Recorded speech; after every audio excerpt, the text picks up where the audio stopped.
ایسے منافق لوگوں کے ساتھ رہنے سے 1000 درجہ بہتر ہے کہ بندہ اکیلا رہ لے، جو اوپر سے تو بہت پیار جتاتے ہیں اور اندر ہی اندر جڑیں کاٹ رہے ہوتے ہیں۔ ہر تباہی کے لیے کسی کی بد دعا ضروری نہیں ہوتی، کسی کا صبر بھی آپ کو تباہ و برباد کر سکتا ہے۔ اللہ فرماتا ہے، میری محبت تو دیکھو، جو فرشتے شام کو تمہارے گناہ میرے پاس لاتے ہیں، میں صبح انہی کے ہاتھ تمہارا رزق بھیجتا ہوں۔ ہم کسی کو زبردستی اپنے لیے مخلص نہیں کر سکتے۔ آنکھیں بند ہونے سے پہلے اگر کھل جائیں تو زندگی سدھر جاتی ہے۔ کسی کو دکھ مت پہنچاؤ، کیونکہ ہر عمل پلٹ کر آتا ہے۔ جن کی تربیت میں کمی رہ جاتی ہے، وہ ساری عمر دوسروں کی کردار کشی، تانا زنی، تعصب پھیلانے اور سکون برباد کرنے میں پیش رہتے ہیں۔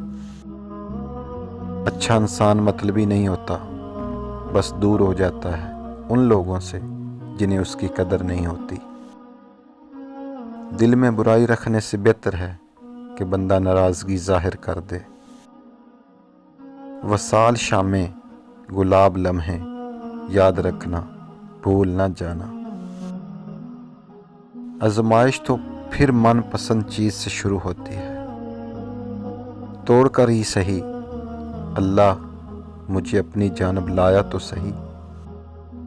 اگر تو اتفاقاً مل بھی جائے، تیری فرقت کے صدمے کم نہ ہوں گے۔